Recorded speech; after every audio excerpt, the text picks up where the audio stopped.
Temuan ini adalah ekokultura, ya, ekokultura. Nah, eko yang bisa kita maksud di sini adalah ekologi, ya. Ekologi, kultura ini adalah budaya. Jadi kita tidak bisa meninggalkan dua unsur ini, ya. Jadi kalau kita hanya kultura saja tanpa kita kaitkan dengan ekologinya, nggak bisa berbicara. Begitu juga kalau kita hanya fokus pada ekologinya tanpa kaitan dengan kultura juga tidak bisa tergambar secara utuh. Oleh karena itu, eko dan kultura ini merupakan satu entitas, satu kesatuan, ya, satu entitas, satu entity, satu kesatuan. Nah, oleh karena itu ke depan apa yang dikembangkan di sekitar ini bisa kita kontekskan dalam, kalau ini jejak-jejak yang kita sampai ke tangan kita ini kan jejak-jejak heritage sebenarnya, ya. Ini adalah heritage atau pusaka, ya, heritage atau pusaka, ya, atau pusaka. Nah, pusaka apa? Ada pusaka budaya, ya, karena ada jejak-jejak temuan tinggalan-tinggalan budaya masa lampau. Tapi juga ada pusaka alam, ya, karena ada ekologinya, ada unsur-unsur ekologi yang penting, ya, yang penting, bahkan penting lintas masa, bukan hanya sekarang saja. Nah, oleh karena itu kalau ini mau dikembangkan, saya cenderung untuk mengembangkan itu, kalau ini kita pakai pusaka, ini adalah pusaka saujana. Jadi kesatuan antara pusaka alam dan pusaka budaya, gitu ya. Jadi bukan hanya alamnya saja, bukan hanya budayanya saja, tapi paduan antara keduanya. Sehingga ini yang menarik dari konteks ini adalah saujananya ini, ya. Baik, kita akan bicarakan tentang temuan yang ada, gitu ya. Jadi kita mendapati unsur-unsur alam yang merupakan unsur-unsur alam yang penting dan menyejarah. Yang pertama adalah ini, ya, ini yang tidak sangat penting itu adalah Kalimetro. Kalimetro, sungai, ya. Ya, konteksnya ini adalah Kalimetro. Jadi kita tidak bisa melepaskan dari keberadaan Kalimetro. Oleh karena itu kalau tempat ini disebut dengan Kalimetro, saya kira tepat. Kalimetro itu adalah sungai yang menyejarah. Di lembahnya ini kita mendapatkan adanya jejak peradaban, ya. Ada jejak peradaban di sini, ya. Ada jejak peradaban. Nah, peradaban. Nah, ini peradaban yang di Malang, peradaban Kalimetro itu adalah peradaban yang panjang. Bu Andayun saya kira sudah pernah ke Watu Gong, gitu, ya. Jadi ke sana, ya, ke Watu Gong. Nah, jadi jejaknya ini sebenarnya jejak peradaban ini mulai dari zaman prasejarah. Jadi tepatnya pada tradisi budaya megalitik, ya. Nah, yang di Watu Gong ini adalah jejak megalitiknya. Ini terus nyambung sampai paling tidak abad ke-8 Masehi. Ini di era Kanjuruhan, ya, di era Kanjuruhan. Terus berkembang lebih lanjut sampai dengan masa Majapahit. Masa Majapahit bahkan sampai sekarang. Oleh karena itu tempat ini menjadi tempat yang penting karena ini menggambarkan kesinambungan budaya, kesinambungan peradaban lintas masa, mulai zaman prasejarah hingga sekarang. Oleh karena itu, ke depan saya mengusulkan kalau ada kegiatan yang penting untuk di tempat ini adalah kegiatan yang berupa trip, gitu ya. Perjalanan ini menjadi penting, gitu ya. Jadi kalau kita hanya lihat satu saja, itu tidak berbicara. Tapi kalau kita kita melihat, kita melakukan trip, melakukan perjalanan, ini akan berbicara. Paling tidak starting bisa dari sini, ya, starting dari sini, dari tempat di mana kita sekarang berada itu, katakanlah kita sekarang ada di sini, itu sampai Watu Gong. Watu Gong ini hanya perjalanan yang tidak terlalu jauh, ya, paling sekitar 1 kilo atau 1 kilo lebih sedikit, sehingga ini menjadi perjalanan adventure yang menarik. Dan di dalam adventure ini, perjalanan ini kita bisa ketemu beberapa titik, gitu ya, sehingga gambaran tentang peradaban Lembah Metro. Nah, jadi konteksnya itu adalah peradaban Lembah Metro itu bisa berbicara. Nah, baik, yang di lokasi tadi kita kunjungi itu paling tidak kita tadi hadir di sini. Yang pertama, ini adalah situs Patirtan, ya. Jadi Patirtan, ini ada kata tirta, ini artinya air suci, ya. Oleh karena itu kalau tadi ada yang bertanya, ini kolam untuk mandi anak atau mandi orang dewasa? Bukan untuk tempat mandi, ya. Tempat untuk pengambilan air suci. Tempat untuk pengambilan air suci. Jadi konteksnya bukan pemandian. Aku pikir yang ini tadi pemandian bukan. Jadi tempat bukan kolam renang. Jadi tempat untuk pengambilan air suci. Nah, jadi yang paling penting ini ya, temuan ini yang luar biasa ya. Luar biasaannya gimana? Ya, betul. Jadi airnya akan dari sini. Ini adalah muasal air karena tempat ini kan tinggi kan. Nah, ini tinggi, ini rendah sehingga ini bukan tipe umbulan, tapi tipe resapan. Jadi kalau ini ada tebing ini dari tebing itu keluar air, kemudian di sini diberi pak gitu, air masuk ke sini. Nah, jadi bukan umbulan, tidak dari bawah ke atas, tapi dari samping horizontal. Ya ini adalah horizontal. Kalau umbulan itu kan vertikal, dari bawah naik ke atas.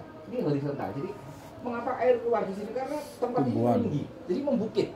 Dan yang menarik di topnya, di apa itu di puncak bukitnya itu ada yoni. Di sini Bu, masih ada yoni. Ya, sayang tinggalnya hilang.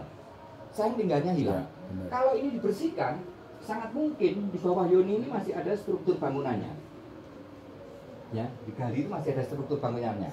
Yoninya masih menghadap ke utara, berarti belum banyak mengalami perubahan. Ini yang penting sehingga kalau kita ke sini mesti harus kita kontakkan dengan ini. Ini nggak bisa dipisahkan. Jadi kalau ini tempat pengambilan air suci, air ini kan untuk kepentingan peribadatan. Bangunan sucinya yang terdekat mana? Ini. Jadi ini adalah bangunan sucinya. Bangunan suci. Air sucinya ngambilnya dari sini.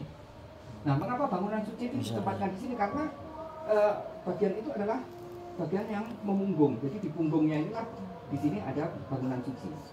Nah, ini jadi menarik. Konteksnya jadi berbicara. Gitu. Nah, berarti bangunan yang di atas itu yang di lereng kali itu ya? Yang yoni itu Mas ya. Nah itu. Nah dari yang terdekat dengan yoni ini dengan Patirtan. Kembali ke Patirtan ya. Patirtan ini menarik ya.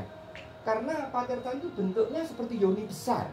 Ya, seperti yoni besar. Jadi ini menggambarkan yoni ya. Yoni ini ceratnya, cerat yoni ya.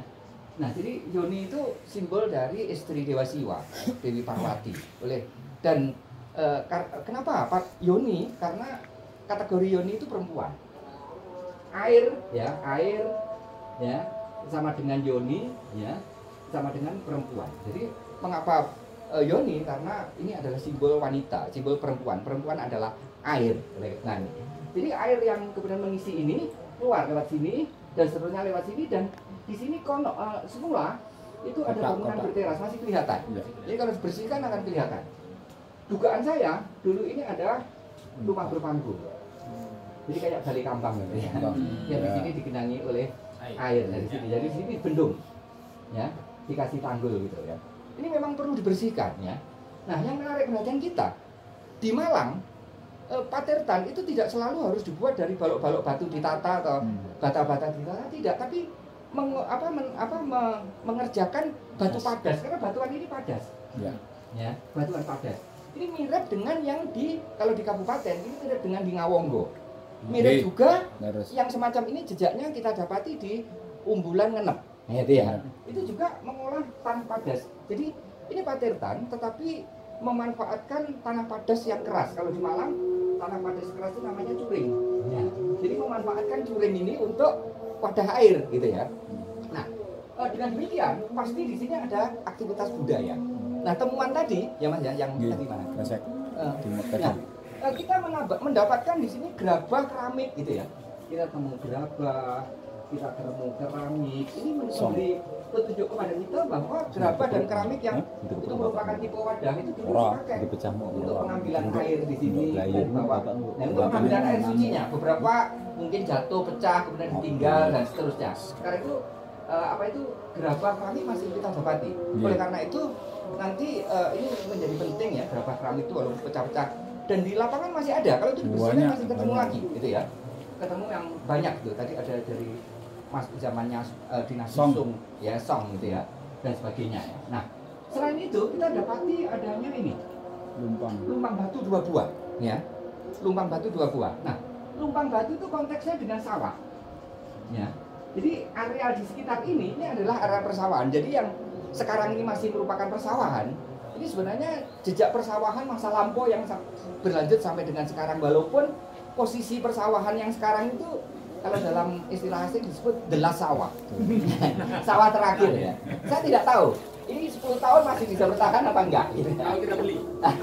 Atau dibeli. Nah itu. Jadi dengan demikian fungsi lumpang Itu Pak Isa itu ini sawah ini. Ya. Jadi hasil sawah itu ditumbuk di lumpang ini. Dengan demikian berarti di sini ada permukiman. Ya, ini adalah permukiman purba. Ya, oleh karena itu, nah mengapa kemudian dipilih di sini? Karena konteksnya adalah Kali Metro yang merupakan sungai suci. Ini sungai suci. Jadi kata metro ini berasal dari metra, ya, merta, ya, metro ya. Sekarang metro itu kalau orang lokal ini menyebut dengan metra. Ini berasal dari kata amreta. Itu artinya air suci, kehidupan atau keabadian. Kehidupan atau keabadian. Ini adalah sungai purba yang diyakini sebagai sungai suci. Oleh karena itu di sepanjang aliran ini kita banyak mendapatkan bangunan-bangunan keagamaan, gitu ya. Nah, kalau kita trip dari sini paling tidak ya dari tempat dari konteks ini ya yang teman-teman kan mengembangkan ini. Gubuk yang di sini ini ya, yang tadi dibangun itu. Nah ini bisa menjadi starting untuk keberangkatan. Paling tidak kita bisa menempatkan satu ini termasuk ini, kemudian 2, terus nanti perjalanan terus sampai ke Watugong, ya, sampai Watugong paling tidak ya. Nanti kembali lagi gitu ya, kembali lagi lewat jalur umum. Nah ini untuk adventure menarik gitu, sehingga konteks yang kita bicarakan sebenarnya adalah konteks peradaban tentang itu. Nah, yang menjadi persoalan kita itu yang pertama adalah ini.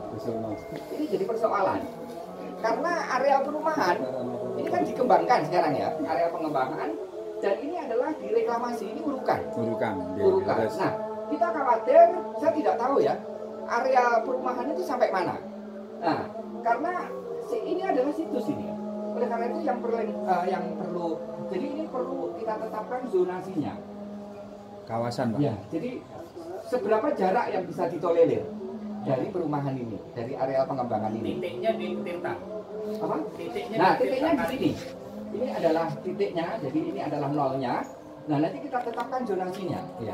Karena ini adalah pemukiman aktivitas budaya, temuan-temuan yang ada itu masih cukup banyak. Oleh karena itu, saya berharap nanti kalau perumahan ini sudah dikembangkan, karena katanya yang dikembangkan itu terutama di sini ya. Nah ini tolong diawasi ya, dimonitor. Karena ketika membulldozer dan sebagainya, bukan tidak mungkin ada struktur, entah struktur bangunan, karena ini permukiman. Daerah perbukitan ini permukiman dulu, permukiman purba. Jadi jejak-jejak itu masih mungkin didapati. Paling tidak gerabah, keramik gitu ya, mungkin pipisan. Ada tumpak, ada bata-bata. Tahun lalu pipisan. Nah, ada pipisan dan sebagainya. Kalau udah ketemu pipisan, berarti kan ada aktivitas budaya, ada rumah gitu ya. Untuk giling jamu. Untuk menggerus, Bu. Jadi sebenarnya ada dua bagian pipisan ini. Ini namanya gandek. Ini yang gandeknya yang ketemu, Pak. Ini gandek, ini pipisan.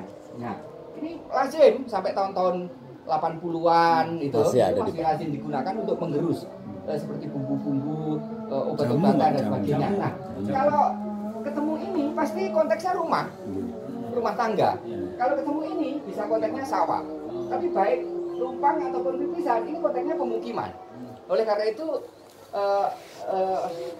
seperti yang saya sampaikan ke Mas Lutfi, jadi tolong kalau ini mau dikembangkan itu bangun narasinya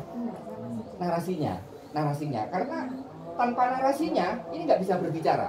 Dan kalau kita hanya datang satu lokasi ini juga belum lengkap pembicaraan. Karena itu solusi bentuk kegiatannya adalah trip.